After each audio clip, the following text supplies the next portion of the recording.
El auge estadounidense se hizo trizas. Y una crisis moral y económica hace erupción en todo Estados Unidos. Agitación social, pobreza, sequía. Es hora de que Estados Unidos contraataque contra la Gran Depresión.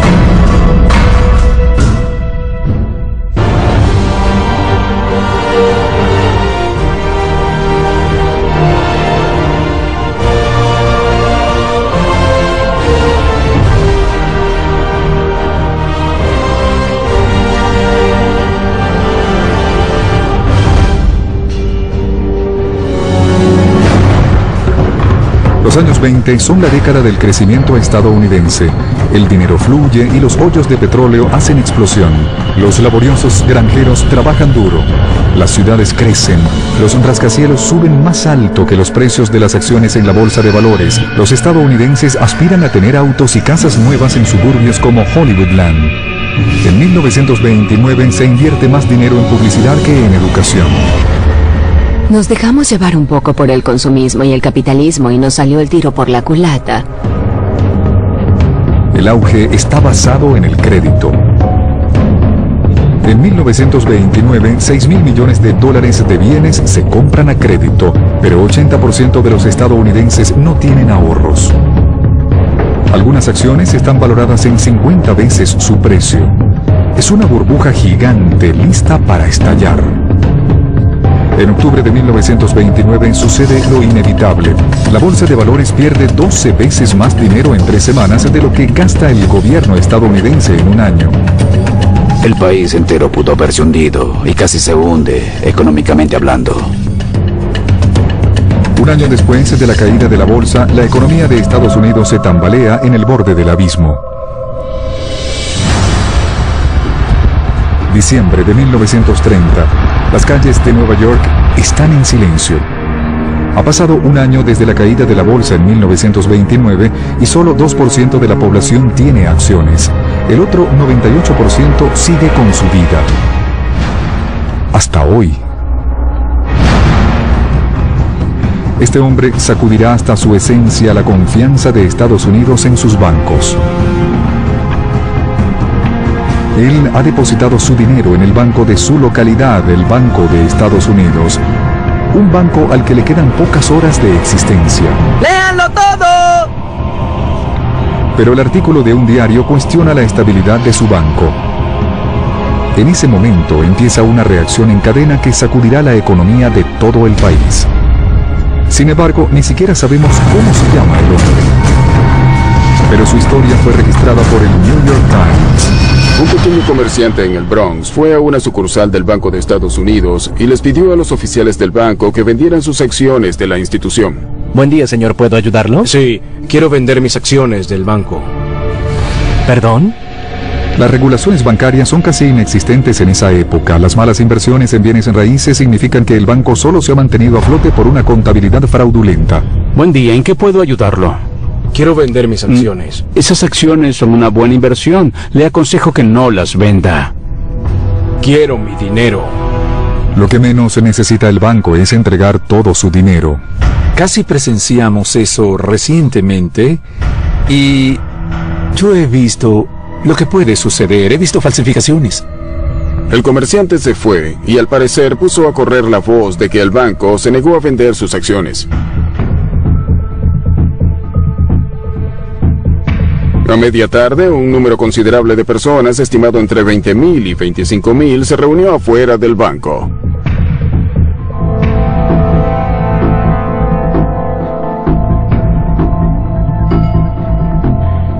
Ese fue el día en que la preocupación se convirtió en pánico.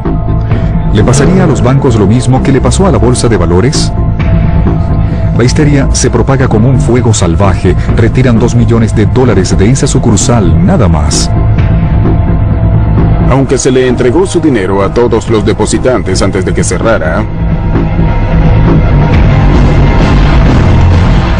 la multitud se inquietó y enviaron a una brigada de policía para controlarla.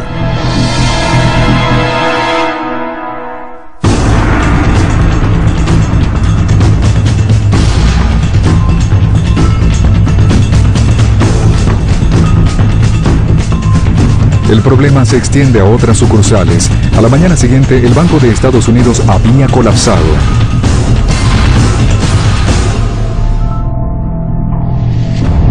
La confianza en los bancos de Estados Unidos se desintegra.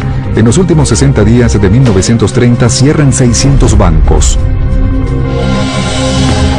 Una ola de bancos detrás de otra cierra a lo largo del país. En 1933 hay 28 estados sin un solo banco abierto.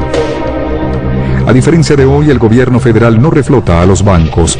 El desempleo pasa de 4 millones en 1930 a 12 millones en 1932. Todos los días se embargan 1.000 casas, 200.000 niños vagabundos deambulan por el país, 4 millones de estadounidenses no tienen fuente de ingreso. La depresión fue una tragedia estadounidense y se requirió del ingenio de su gente para sacar al país de ella. El contraataque empieza aquí. Grandes proyectos de edificaciones se financian públicamente y se construyen privadamente. Él es Frank Harriet Crowe. Ya ha construido 6 represas en el tiempo previsto y por debajo del presupuesto, y ahora le puso el ojo a algo más grande, el río Colorado.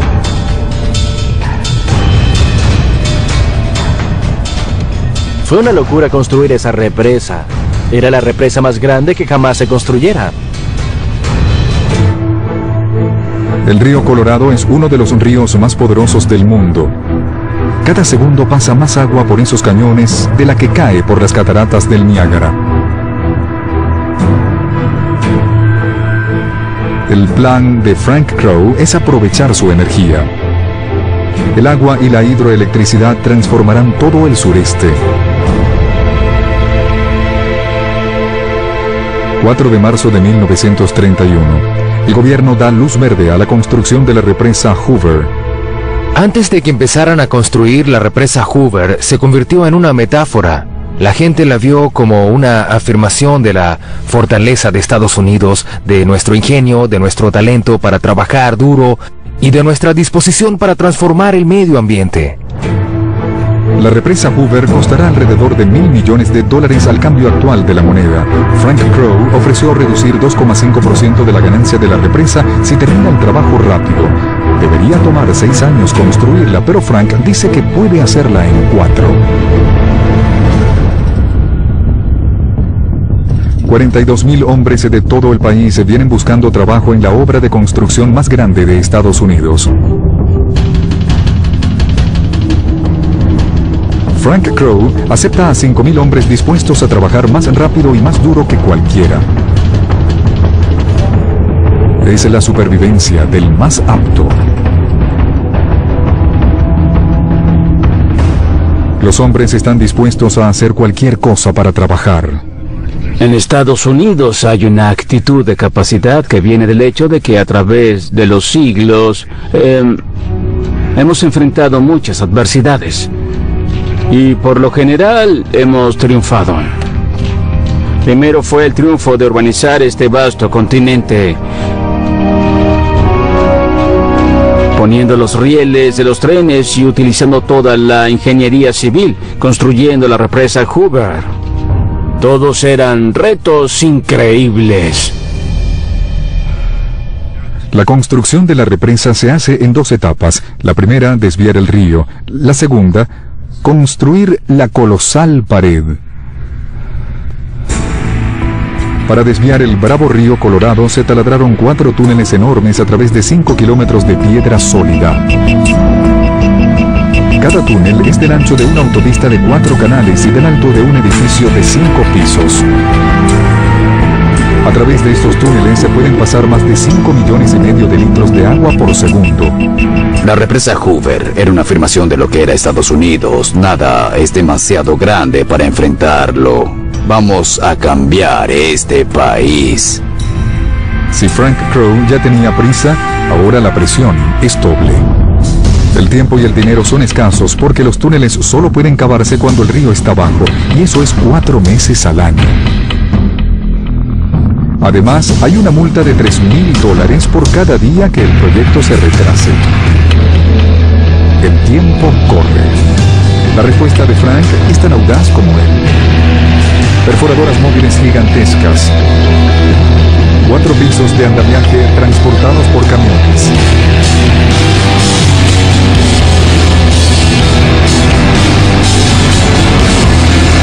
Hasta 30 hombres perforan la roca todos los días, 24 horas al día. Perforan 10 veces más rápido que un taladro normal. La temperatura llega a 60 grados Celsius en los túneles. Pero Frank trabaja más duro. Los equipos de perforación compiten entre sí. ¿Cuál perforará más hoy? Como diría el perforador Marion Allen: no importaba cómo lo hicieras, pero tenías que ganarle al otro equipo.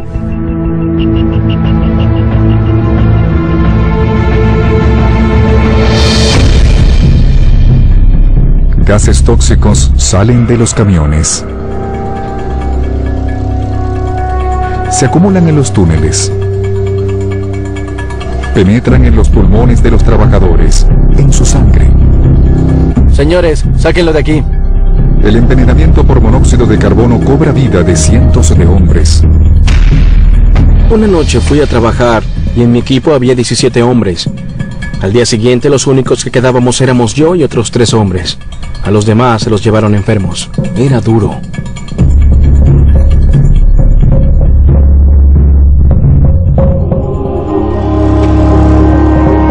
Crow tiene una sola norma en el trabajo: al diablo con las excusas, obtengan resultados. Pero el empuje por obtener resultados rápidamente tendrá consecuencias fatales. Los hombres desesperados por conservar su trabajo cometen errores como sacar los escombros antes de que terminen las voladuras. Tienes que dinamitar ciertas áreas, excavar y hay maquinaria alrededor, pero igual hay que usar mucho el pico y la pala. Es un trabajo peligroso. La esposa de un minero recuerda a un trabajador desesperado por conservar su trabajo. Todo el mundo quería trabajar en los túneles. Había un hombre tan ansioso por trabajar que entró al túnel muy rápido y apenas enterró la pala, explotó una carga de acción retardada. La compañía dice que murieron 96 hombres, pero los trabajadores dicen que fueron cientos. Los túneles se terminan 11 meses antes de lo previsto, pero ese es solo el comienzo de la represa Hoover. El trabajo más difícil está aún por hacerse: la construcción de la estructura de concreto más grande del mundo.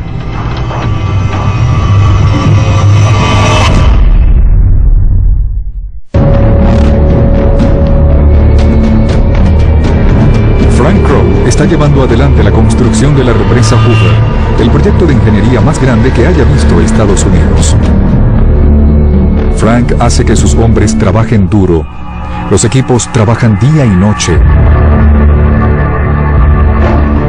Un mar de concreto del tamaño de 2 campos de fútbol juntos de un extremo a otro se eleva en el cañón. 5.000 hombres, 50.000 máquinas y herramientas, los mejores ingenieros, suficiente material para llenar un tren de 1.500 kilómetros de largo. Ese es el equivalente de los años 30 de llevar el hombre a la luna.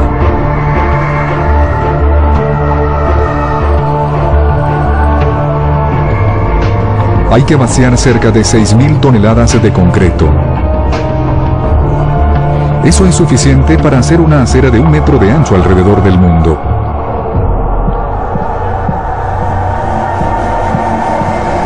Pero, ¿cómo se vacía esa cantidad de concreto y se lleva a donde se necesita? Frank Crow diseña el sistema de cable más sofisticado jamás construido. Cubos gigantes con una apertura en el fondo. Los hombres vacían el concreto en moldes exactamente donde se quiere.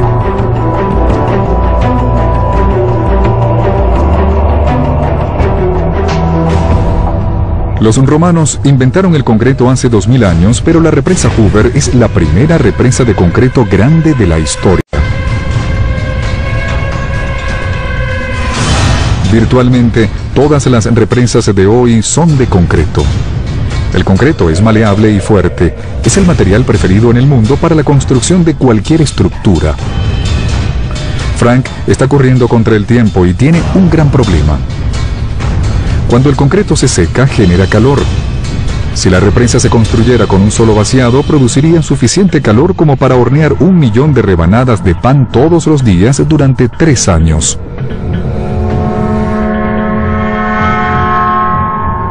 Pero lo peor es que la represa tardaría 125 años en secarse. Frank Crowe no tiene tiempo para eso.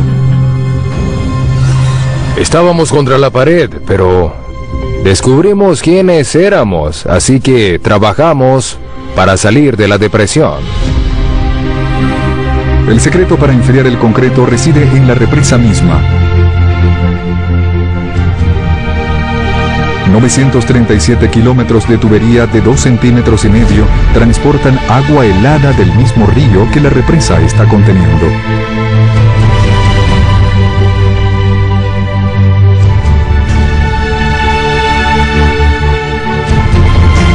Nadie había pensado en eso, y esas tuberías están en la represa Hoover hoy en día. Frank Crowe, apodado Apresúrate en español, le hace honor a su nombre. La represa Hoover se termina el 30 de septiembre de 1935, 2 años antes de lo previsto. Frank recibe una bonificación de más de $4 millones al cambio de hoy.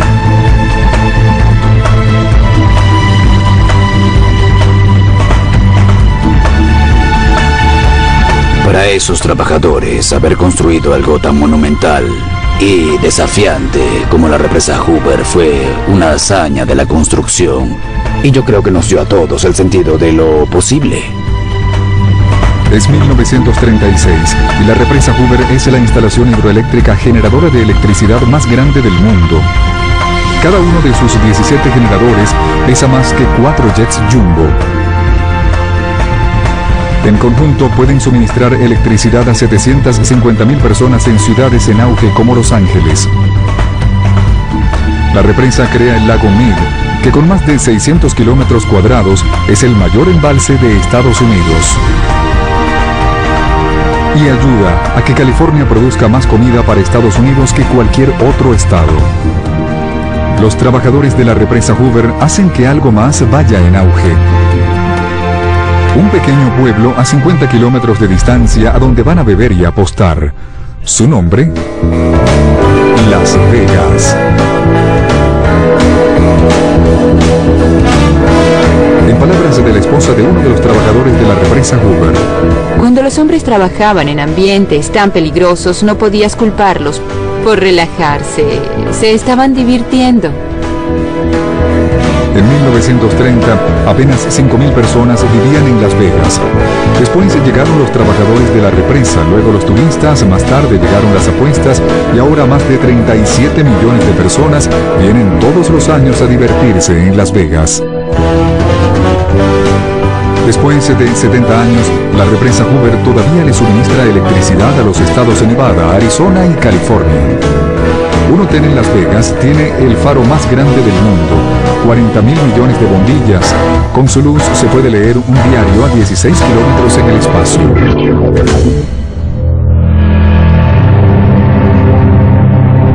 Es el año 1934 y la oscuridad cae sobre Estados Unidos. En el peor desastre ambiental de la historia estadounidense, tormentas de polvo golpean a Nueva York, Chicago y Boston. En Manhattan, los faroles de la calle se encienden a mediodía. Una monstruosa tormenta de polvo de 3.000 kilómetros de ancho se extiende desde los grandes llanos de Estados Unidos hasta el Océano Atlántico. El aire se vuelca contra la tierra. La tormenta lleva 3 toneladas de polvo por cada estadounidense vivo. Los barcos se detienen lejos de la costa este porque no saben qué está pasando. La nube le recuerda al capitán del barco de Deutschland las arenas del Sahara volando hacia el mar. Pero ahora las nubes se están devorando a la Estatua de la Libertad. Las tormentas de polvo se forman en una zona muerta de 40 millones de hectáreas a 3.000 kilómetros en Oklahoma, Texas, Kansas y Colorado. Esos estados, conocidos como las Grandes Planicies, fueron alguna vez las praderas más fértiles de la Tierra. La capa superior del suelo tenía cerca de 2 metros de profundidad, pero ha sido arada y usada por 4 generaciones de... En 1930, virtualmente las lluvias cesaron. La materia orgánica más ligera, el mejor suelo, literalmente se la llevó el viento. Las diminutas partículas de tierra están suspendidas en el aire. Entonces ocurre un extraño fenómeno. Electricidad estática se acumula entre la tierra y el polvo. Como un imán, la electricidad estática succiona más y más polvo, calentándose y creciendo en tamaño y fuerza. Se crea un monstruo. El polvo se eleva a 3000 metros. E impulsada por vientos de gran altura, la tormenta de polvo hace estragos a lo largo del país.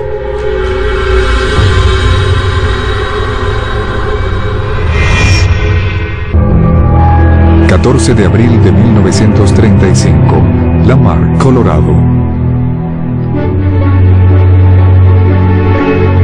Louise Walton, anteriormente bailarina y actriz de Broadway, deja el glamour para respirar el aire limpio de las praderas. Los médicos dicen que sus pulmones lo necesitan. Louise prospera en las planicies del sur y Jean, su hija de 6 años, también. Hasta hace poco. Su sueño rural se convierte en una pesadilla. 49 tormentas de polvo en los últimos 3 meses. Pero hoy el aire está limpio y claro. Jean acaba de salir del hospital con problemas respiratorios debido a las tormentas de polvo. Temprano esa mañana, 1000 kilómetros al norte, un frente frío de Canadá choca contra un frente de alta presión. Las condiciones perfectas para crear los vientos para una tormenta de polvo. Pero esa no es una tormenta de polvo cualquiera. Cuando pasa por Bismarck, en Dakota del Norte, es la tormenta de polvo más grande y más fuerte que se haya visto en Estados Unidos. El frente frío lleva a la tormenta hacia el sur a través de las praderas. Va directo a la casa de Louise y Jean a más de 100 kilómetros por hora. Se hace cada vez más poderosa y produce suficiente electricidad estática para abastecer a la ciudad de Nueva York. Cuando la tormenta llega a Lamar, Colorado, tiene 300 kilómetros de ancho y la temperatura cae. A las 2:40 p.m., Jean se encuentra mirando al corazón de la tormenta.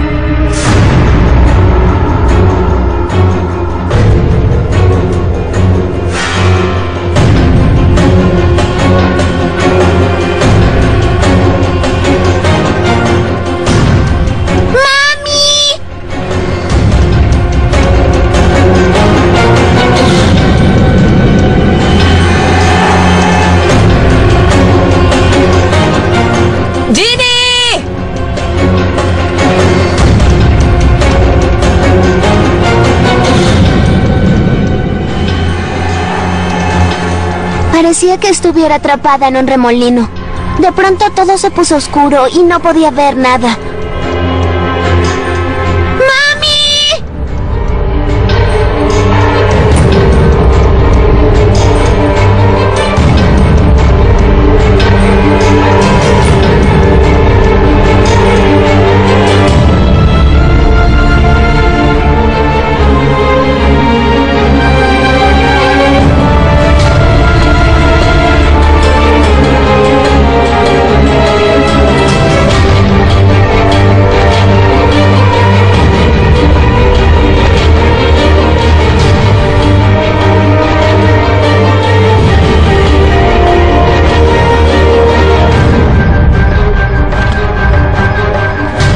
Las nubes de polvo contienen más de 270.000 toneladas de la capa superior de la tierra de las planicies.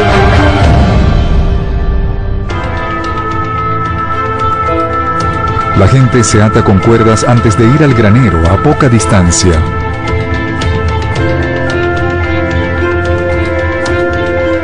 El ganado muere con el estómago lleno de arena.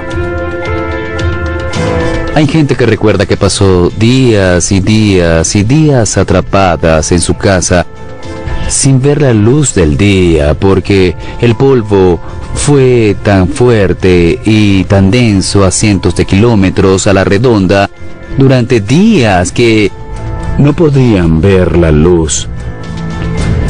Las diminutas partículas de polvo perforan los pulmones de la niña y cae enferma con neumonía polvorosa, conocida como la plaga marrón. La Cruz Roja instala 6 hospitales de emergencia en Kansas, Colorado y Texas para combatir el aumento de infecciones pulmonares. Louise Walton fue a Colorado por el aire y ahora los doctores le dicen que su pequeña niña podría morir por él.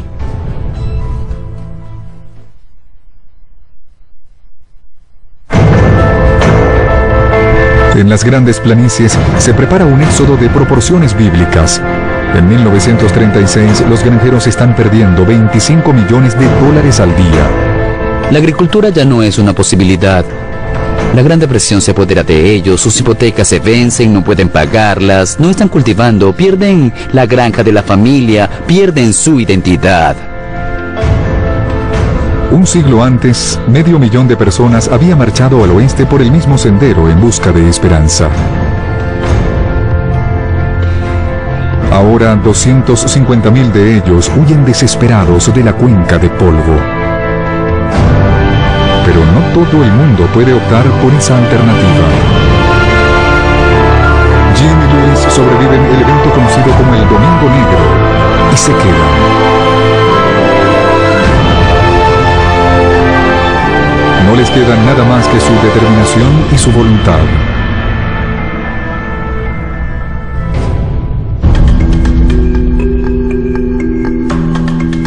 La radio es una de las pocas cosas que le dan consuelo a aquellos que se quedan. Los conecta con el resto de Estados Unidos. En 1935, una red de estaciones de radio con transmisores de 10.000 vatios enlaza a todo el país. La misma voz puede escucharse de costa a costa. Los aparatos de radio se convierten en el artículo del hogar más popular del país y en 1934 hay más de 18 millones de aparatos de radio. 40% de Estados Unidos vive en comunidades rurales aisladas, pero ahora los estadounidenses pueden oír noticias locales y pronósticos del tiempo, precios de granjas y ser parte de eventos nacionales. Estados Unidos se construyó para la introducción de la radio. Esta es una tierra vasta y a medida que atraviesas el país te das cuenta de que tiene muchos estratos. Estados Unidos está conociéndose a sí mismo por medio de las noticias a lo largo del país y del mundo. Alemania se está rearmando. Frecuentes en reportajes de noticias traen eventos internacionales directo a los hogares estadounidenses. Los estadounidenses no sospechan que noticias de tan lejos cambiarán a Estados Unidos para siempre. Hitler es un hombre ambicioso.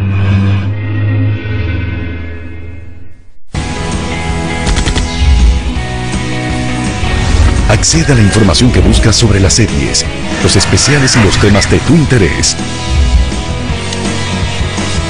Comparte con tus amigos todo lo que te gusta de History y conéctate con la comunidad de fanáticos en las redes sociales. Encuentra tu lugar en la web, tuhistory.com. En vista de que la Gran Depresión continúa,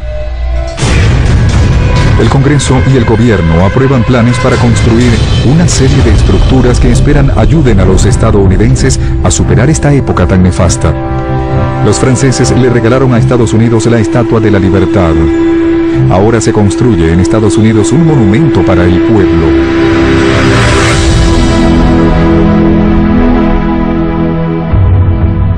Tallado con detonaciones sobre piedra sólida se crea Mount Rushmore. La talla con detonaciones de la barbilla de Washington y el primer paso del monumento más grande del mundo ha concluido. Empezó a hacerse en 1927 en una desolada esquina de Dakota del Sur como un atractivo turístico. Ahora es un proyecto financiado por el gobierno federal como parte del nuevo acuerdo del presidente Roosevelt para vigorizar al país. Pronto empezarán con Jefferson para continuar con Lincoln y luego con Roosevelt. Nada más, las cabezas tendrán 20 metros de altura y la nariz de Washington mide 6 metros de largo. Es del tamaño de la cabeza de la Esfinge de Egipto. Viendo a estos hombres saltar sobre la nariz del padre de este país, pueden darse una idea del tamaño del monumento. Es una gran tarea. En cierto sentido fueron nuestras pirámides. Estábamos construyendo algo duradero que sirviera de afirmación sobre quiénes éramos. La montaña de 150 metros está siendo esculpida con dinamita. Una peligrosa forma de ganarse la vida para perforadores como Bill Reynolds. Debajo de Bill hay 20 cargas de dinamita capaces de volar 3 toneladas de piedra sólida. Arriba de él hay 18 metros de escarpada colina donde están el detonador y los hombres que lo suben. ¡Súbanme! Los perforadores siempre trabajan hacia arriba para estar por encima de las cargas en caso de que alguna se detone accidentalmente. ¡Súbanme! Las cargas están programadas para detonar a las 4 p.m. ¡Ahí está bien! Son apenas las 3:34, de modo que Bill no está preocupado.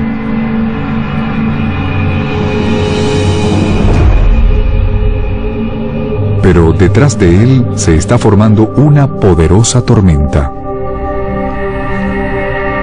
Bill no tiene idea de lo que está pasando a 8 kilómetros de distancia.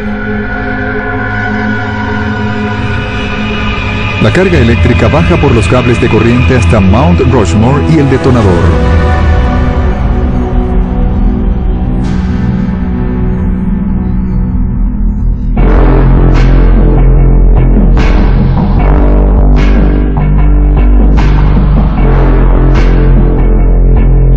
Bill Reynolds sobrevive con un tímpano roto y sin botas. Al día siguiente, está de vuelta en el trabajo.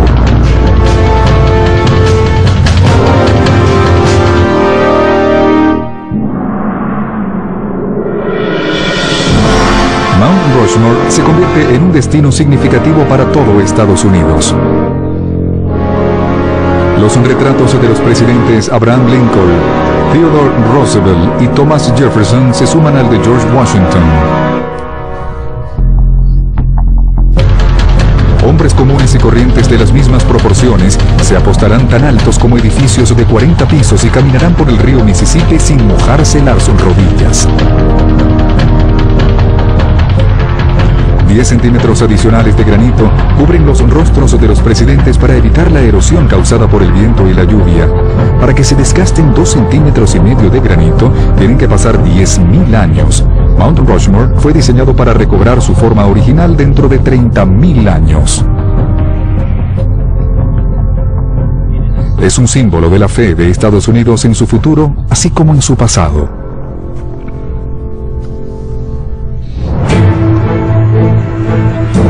En 1936, 1 de cada 6 trabajadores sigue sin trabajo.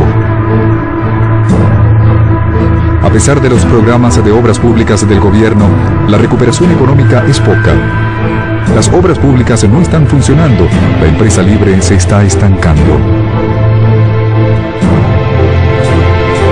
Hará falta la Segunda Guerra Mundial para sacar a Estados Unidos de su depresión económica. Luis está parado en el cuadrilátero dándome la espalda y... 19 de junio de 1936. Estados Unidos ya está en guerra con Alemania en el Yankee Stadium en Nueva York. Y se para en la lona y... El estadounidense Joe Louis se pelea contra el alemán Max Schmeling para ser el primer aspirante al título de peso pesado del mundo. Saca una izquierda fuerte, pero Louis se recupera.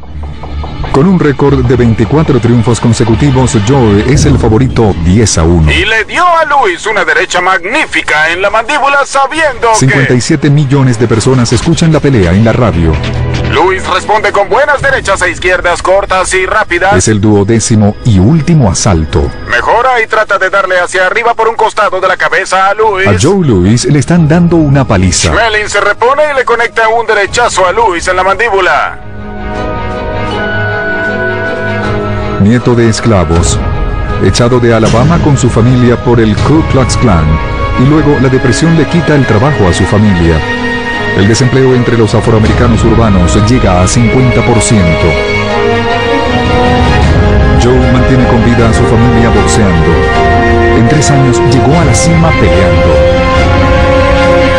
¡Arriba, Max! ¡Arriba, vamos! No son solo dos boxeadores, son símbolos del totalitarismo contra la democracia, de la supremacía contra una sociedad sin razas.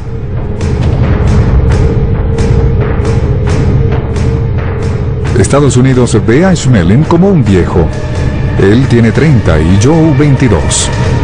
Schmeling conecta 2 derechas fuertes más en la mandíbula de Lewis.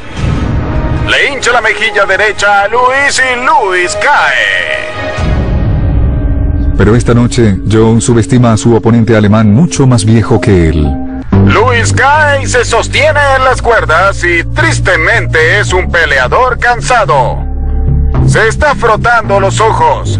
Sacude la cabeza. La cuenta terminó. Se acabó la pelea. Se acabó la pelea. Schmeling gana contra todas las probabilidades.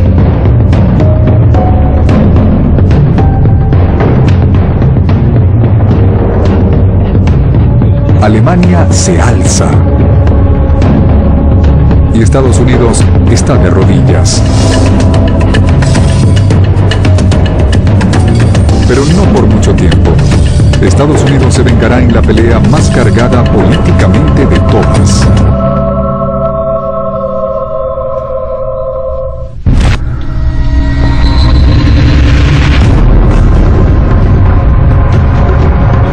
Max Schmeling acaba de noquear al boxeador Joe Louis. Alemania está triunfante. Estados Unidos está en shock. Es un sueño publicitario para los nazis. Adolf Hitler llamó a Schmeling Superman ario. Hitler dice que los estadounidenses son una raza mestiza condenada al montón de la basura de la historia. Hitler dice que su error fue haber emancipado a sus esclavos.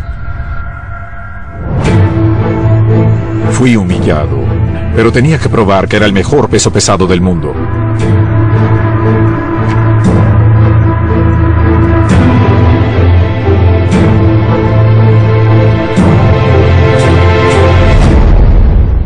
Se arregla una revancha, pero esta vez será una pelea que involucrará al mundo entero.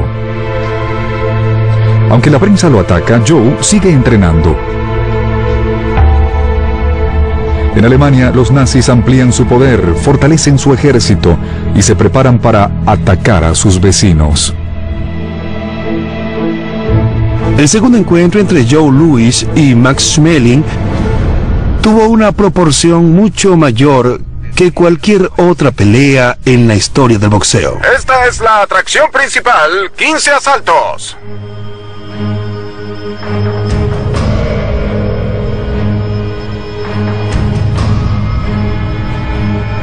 Con un peso de 97 kilogramos, Max Schmeling. Y fue una de las primeras veces, si no la primera vez en la historia estadounidense, en que Estados Unidos estaba siendo representado simbólicamente por un hombre negro.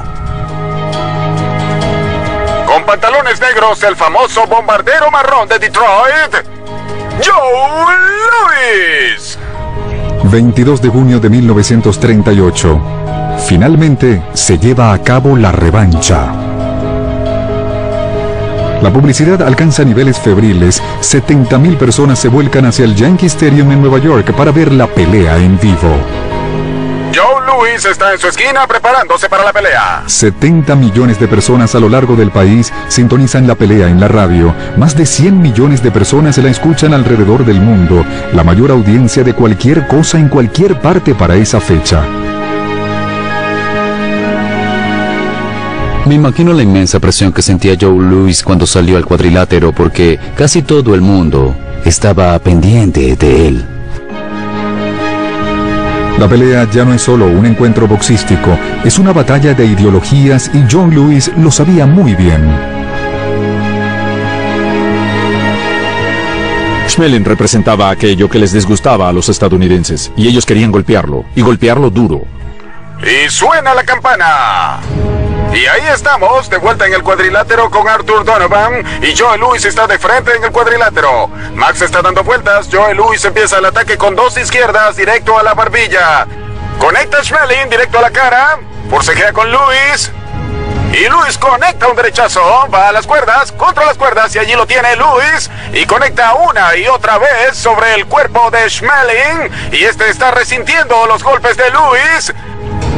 Y allí conecta de nuevo, Schmeling está contra las cuerdas. Schmeling está aturdido con la ferocidad del ataque de Louis. El árbitro los ha separado. Schmeling recuperándose, y viene conteo de protección para Schmeling. Y allí viene Louis de nuevo. Conecta de nuevo Louis, un derechazo, Schmeling va a la lona. Y allí se está levantando. Pega Louis, pega otra vez Louis y a la lona Schmeling. Donovan está atento, Schmeling dice que está bien, va a continuar. Y allí viene Louis de nuevo y lo remata con un derechazo.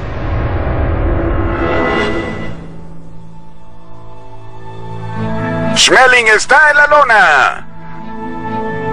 Y se le acaba el tiempo. 5, 6, 7, 8. ¡Se acabó la pelea! La segunda pelea por el título mundial de peso pesado más corta de la historia termina en apenas 124 segundos. Y Schmeling es derrotado en el primer asalto.